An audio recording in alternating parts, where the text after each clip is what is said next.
School District Number 95 Board of Education for Monday, August the 4th. Let the record show that all members are present except for member Isaac. The voting sequence for this meeting is as follows: Tuttle, Bailey, Calvert, Idle, Sanchez, and Davis. Audience to visitors, anybody in the audience to address the board this evening? If not, next is the consent agenda. In your packet, you have minutes from the July 18th meeting, a list of bills, and the June treasury report.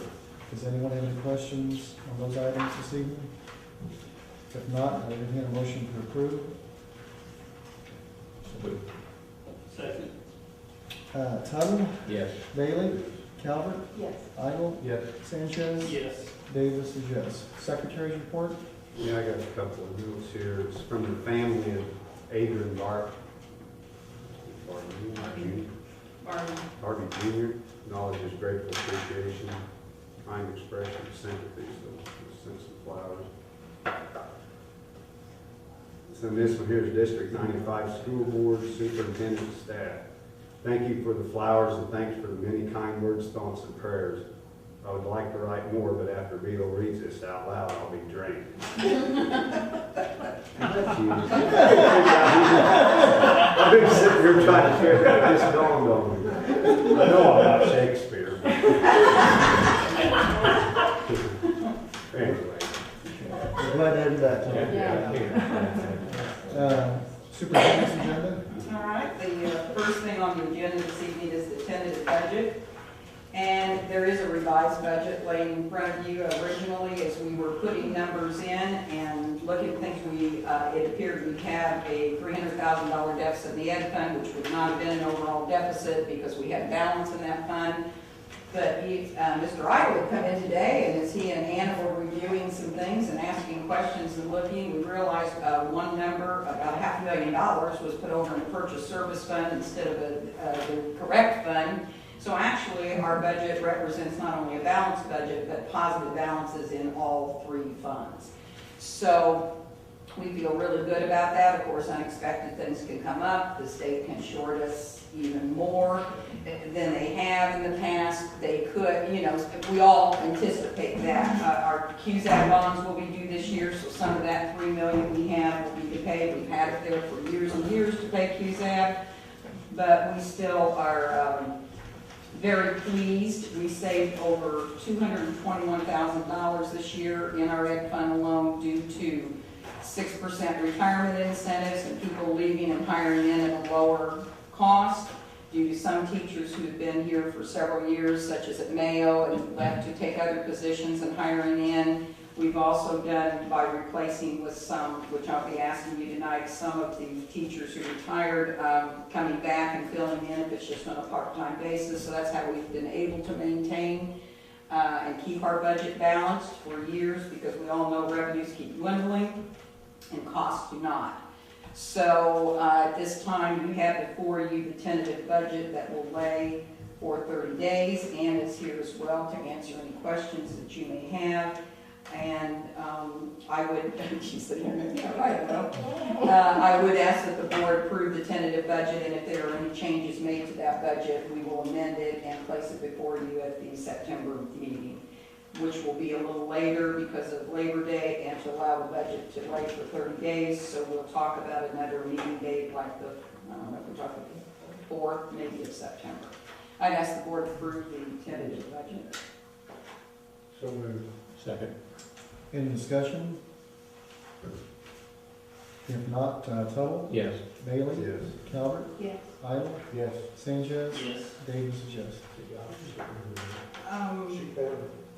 Right. Well, you question the figure, and it really, the money would all come out in the wash. It would have been there, but it's just, Two spots. It was a duplicate. it had been entered into, the computer had flipped it over into also purchase service, I believe. So it looked as if we were purchasing the same amount as we had in as revenue, so it just offset our ending balance. So, yeah, so not a bad day. Not a bad day for the budget. For a Monday. Yeah, for a Monday even. The next, we have a couple of hires. We have actually 3 I'll do the preschool paraprofessional first. I have a recommendation for Amy Carey to fill Carey, no, I don't, not for preschool, to fill with Gary's recommendation, for, Creative Center. this isn't my right one, and I got Amy Carey to fill the Creative Center. It is, yeah. Oh, she is going to. Sorry. Okay, because I looked at Amanda, so it's Marcia Rich as a Creative Center aide, because Amanda Bell recently was moved over to Wentz to do the Title I position. So I'd ask the board to approve the recommendation to employ Marcia Rich as a Creative Center paraprofessional. So moved. Second. I'll get all of you. Any discussion? If not, Tuttle, Yes. Bailey, Yes. Calvert, Yes. Idle, Yes. Sanchez, Yes. Davis is yes.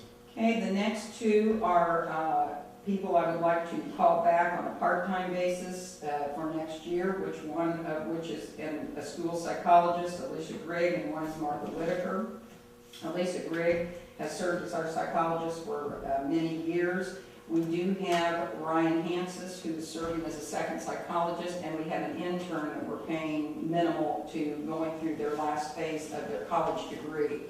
Ryan is not able to supervise the intern, as well as we'd like to make sure we can catch up and have supervisory on all of our testing needs, because we also test all of the students at the high school as well for both districts. So this year I'm asking to bring Elisa Grigg back for the 100 days, as well as Martha Whitaker, retired as LD teacher at Wentz School. We have been working diligently. All of our buildings have made reductions in their budget, and we thought at one time we could hire one person who could cover Mayo and Wentz to fill that gap. That was not going to happen with our numbers and with Jeremy's numbers at Mayo, so Martha is willing to come back for half days and cover Wentz's additional LD load. So at this time, I would ask that the board would approve employing Elisa Grigg on a 1-year contractual for 100 days, and Martha Whitaker on the same 1-year contractual basis. What are we paying Alicia? Alicia would be paid $40,000, it's $400 a day, but that's not even half of what she was paid as a full-time psychologist. And Martha would be getting $27,500.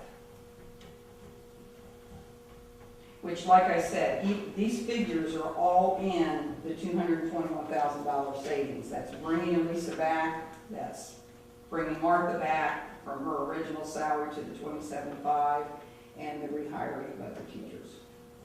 Has it been policy to have 2 full-time prior to this situation? We used to go through the special ed cooperative and we had just as many as they needed to send us. And we have a very, very high load of referrals and testing. So we've always had the 2 and an intern mainly. Yeah. We are hoping though, after this year, if this intern works out, with some new legislation that's been passed where you don't have to go through all the time the whole complete testing for a reeval, that we could, after this coming year, if our intern is interested in staying, we could do with maybe 2, and then Ryan would be able to supervise at that point. So that's the hope anyway. But like I said, they also do things like our PBIS groups and some of our RTI functions. The psychologists don't only test. They're involved in the other building level teams as well. And they're also very hard to come by. Most districts are sharing. If they're a small district, they'll share one, mostly retired psychologists as well, with 3 or 4 districts if they can get by with it. But we could never do that. So Any further discussion? If not, Tuttle, Yes. Bailey, Yes. Calvert, Yes. Idle, yes. Sanchez, Yes. Davis is yes. Okay, you also have before you the support staff handbook we've done all the other handbooks. I'd like for the board to approve the support staff handbook. We also added a memorandum of understanding to that handbook which would allow any of our supervisory support, 12-month support staff who are eligible to retire, if they send us an irrevocable letter, to be eligible to do so. These memorandums would come out of that handbook if they do come out of the teacher's contract as well. At this time, I'd ask the board to approve the support staff handbook. So moved. Second. Any discussion? If not, Tuttle, Yes. Bailey, Yes. Calvert, Yes. Idle, Yes. Sanchez, Yes. Davis is yes. And that being said, we do have a requirement request from Mr. Roberts. His intent is to retire at the end of the 2017-18 school year. He has submitted his irrevocable letter of retirement to the board for your review. At this time, I would ask that Mr. Roberts be allowed to receive the incentive for retirement for his 4-year request. So moved. Second. Any discussion?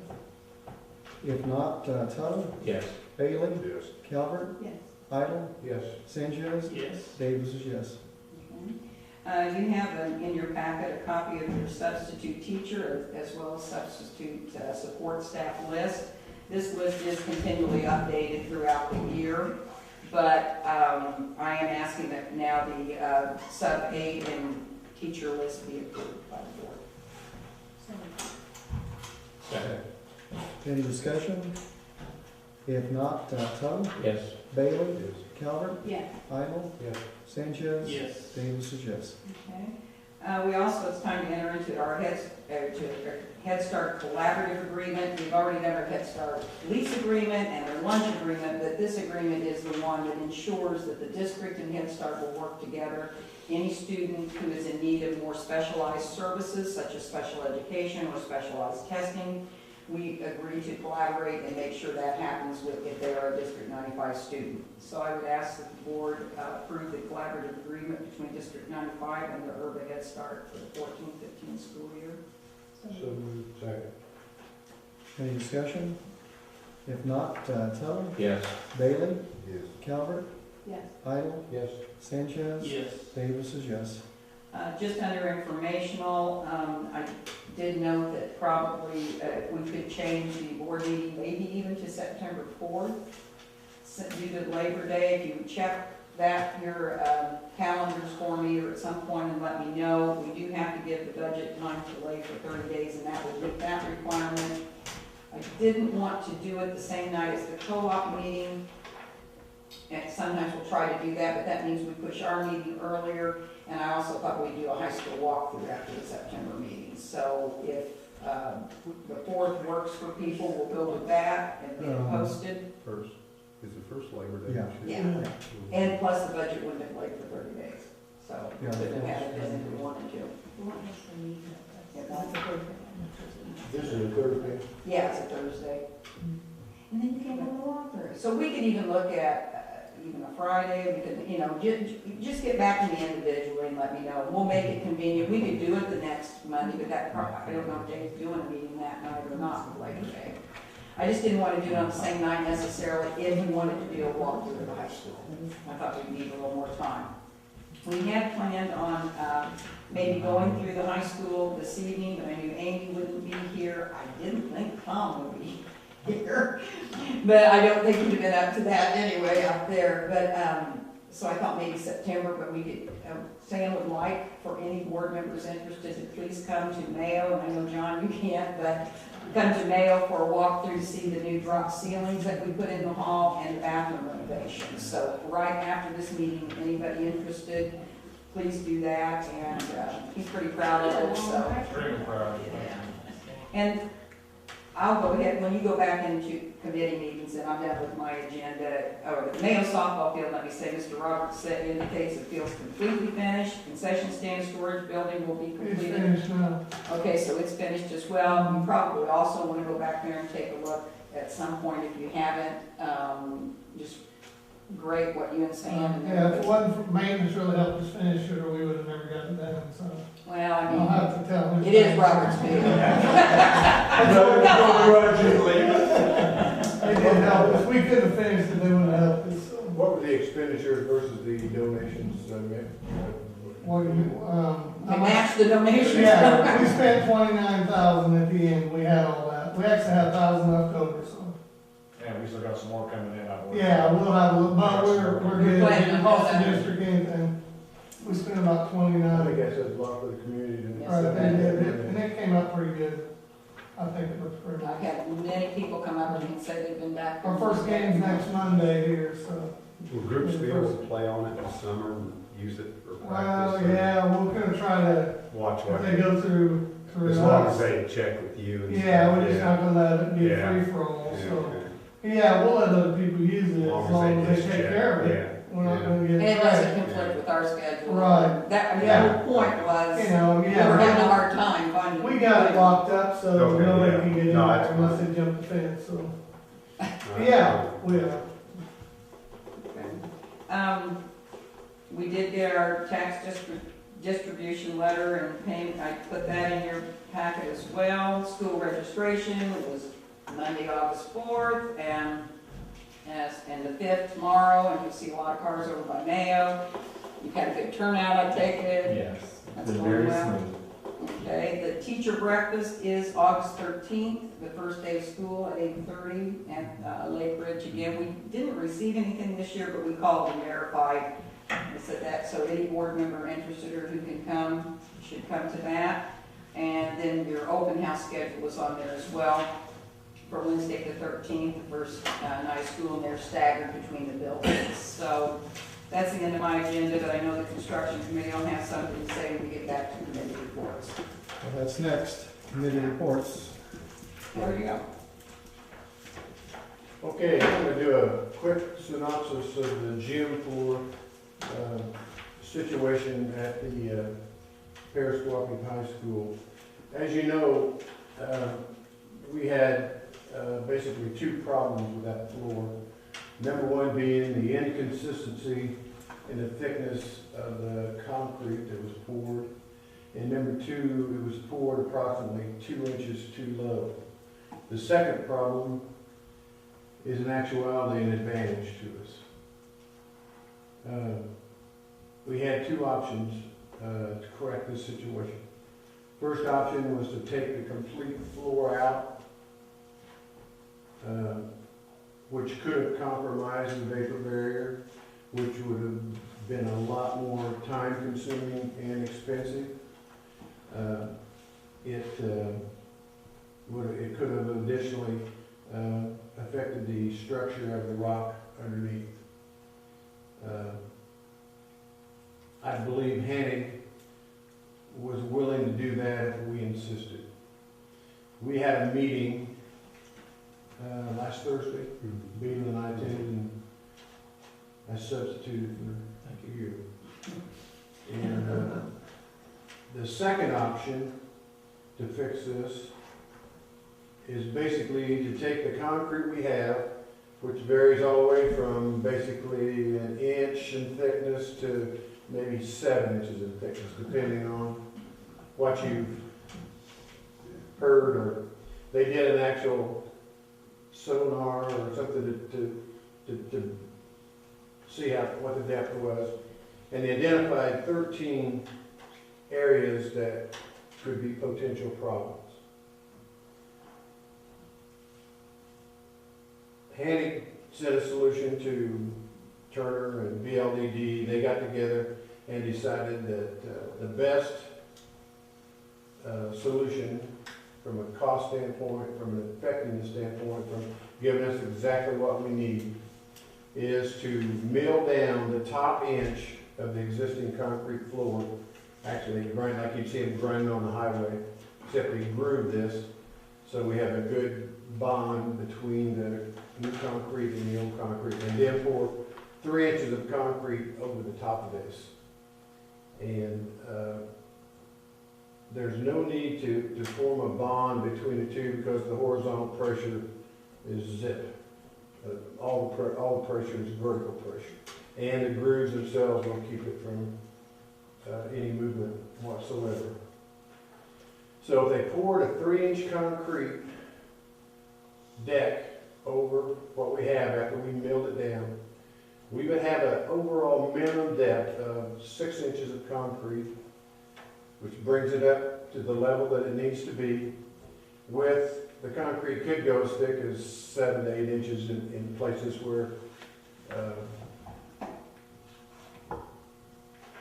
the rock was pushed down. The vapor barrier will remain intact, and they don't think there's any disturbance of the rock substrate underneath, so it's good. And we had representatives from BLDD here, we had representatives from Turner, and we actually, first meeting, we did not have a representative from Hanning, and we called Hanning, and the president of Hanning, Troy Biddle, came over and spoke to us as a construction committee. And we feel that we're gonna probably get a better floor. I'm saying we, being me, everybody else can feel what they think, with this solution than if we've taken the whole thing out. I talked to them out there today, they're about half through milling that floor down. And I says, that mean you take it down a half inch overall, or you take it down an inch over half of it. They've taken down an inch over half of it. Of the 13 problem areas that they identified, so far only 5 of them have turned out to be problem areas. So now, there could be another 8 in the other half, we don't know, but right now, it's more optimistic than they originally thought. The other thing that you need to know is Hanning has assumed full responsibility for the cost of this remedy. There's no cost to Paris Cooperative High School, District 95, Unit 4. So I think that's, in my opinion, this is the best we could have hoped for in the circumstances. I mean, I think everybody hates to have a problem, but I think they've done a really good job of identifying it and coming up with a solution. You guys out there that are construction guys can throw in what you think. And basically, this isn't capping it. You know, like if somebody says, well, they went out there and capped it, it's not capping it, that's just going over the top. Basically, we're getting a 6-inch floor instead of a 4-inch floor by the time it's done. So if you hear out in the community that they're capping it, because there's a lot of stuff out in the community about this, that isn't what we did. I was out Friday and viewed it, and it's just like they mill a street. Yeah. You know, you've seen it, and Yeah. they mill it down into grooves. I was out, they had about 30% done on Friday, and we're doing a wonderful job of cleaning up the mess. Yeah, that's It what looked one of good. the keys is to get this bond is that has to be absolutely spotless from a debris standpoint. So And you know, really, we don't like problems, but it's a pretty big project, you know, it's kind of, like I told somebody, Hillary on TV, on HD, she's always having problems with $50,000 budget, you know, let alone this, so I mean. Yeah, you watch the house, Yeah, yeah, so, yeah, love it or list it. I forgot to mention, Bob Talbot was involved in these discussions and was very helpful in terms of asking the right questions. And we felt it was good to have him here as a local person who, like he said, he's not only a consultant for BLDD, but he lives in the community, his grandchildren go to school there. So he heard lots of things too, so we felt if he heard it all and could at least endorse it, that would go a long way to tell other community members. So I think we all started, Steve, with wanting a new floor, and it ended up That was my feeling. Yeah. I came in here. Steve was bound and I think determined, they that's were what all we're getting. kind of like that. When I heard all the Yeah. facts, I really think we have a better floor, and we have less damage. It's gonna be done in a lot quicker time, so that we don't get set back from a time frame standpoint. And it's not gonna throw us off schedule much, Yeah. I think. And so I changed my mind 180 degrees after listening to everybody. I talked to Calvin after the board meeting, the construction committee board meeting. He said he was the same way as you were. Yeah, he was. He was tear it out and we're going to do it right. And then he said, just what you said. He said the longer it went, the more they explained that they. Well, they had to convince me. There will still be Yeah, it took a very while. definite Yeah, oh, yeah. longer, like it's still gonna be very, Yeah, if you can imagine, there's gonna be varying depths, but none of it will be less than 6 Then what was inches. that? okay. And that, And 4 inches was the original design, so, and it was over-designed as we pinned the guy in. It wasn't just, 4 inches wasn't, that's the safety factor and everything else. And so now we've got 50% more concrete. yeah. on, so our safety factor is up, and it'll be level with the, so that when the wood floor goes in, it'll meet the other, and there's not gonna be a step up, or chance of somebody tripping. But it's, I might, yeah, I might show her better, it shows the actual building, level six. You can ask Sam to explain it. We were satisfied. Yeah. Yeah, that way it's like that, it's. I'm convinced that we made the absolute best decision we could make in this situation. And if this doesn't work, it's still Randy's problem. Yeah. Yeah, And I have no reason to believe it won't work. Any other, Yeah. anything else on the building? On the building itself. On that committee. We were discussing this basically what was the main part, that was it. I'll be anxious to go out next. Yeah, and anytime you wanna go out, you can, anybody ask, just, if you wanna call me, then I'll call, Scott Bennett, and he'll just meet you there. Or I can meet you there too, just wear hard coat shoes or not sandals and long pants. But if we go as a group, I know Amy hasn't probably had a chance to go out, I said, when she works, so we could go an evening or, after a board meeting, and she makes it for those. In September, we could all go, but you can go at any time if you haven't been. You really need to go. It's impressive when you get out there. The road doesn't do it justice. I think There's we the started. painting in there, the painting they're doing is really Starting to see the together rooms and down starting there, to see area it. A. It's, Well, It's cool. Clear up another area that I'm sure has been a concern that you've heard if you listen around town is, they did the base for the parking lots, last fall. And with the winter we've had, they did substantial damage to those. And I think, if I've been correctly informed, a lot of that material has been removed and replaced with a rock substrate, so the base will be probably better than it was before. So the parking lot situation has probably been handled, if you hear it goes like, you can't put a parking lot over that, well, that material has been removed and rock has been placed in there, and so they're about ready to put down asphalt, I think, am I right, Sam? Yes, sir, they are. Any other committee reports this evening? Public hearings and petitions, unfinished business, matters for follow-up, new business, right to revert to prior order of business. We have motion for adjournment. Second. Okay. Tuttle? Yes. Bailey? Calvert? Yes. Idle? Yes. Sanchez? Yes. Davis is yes. Meeting is adjourned.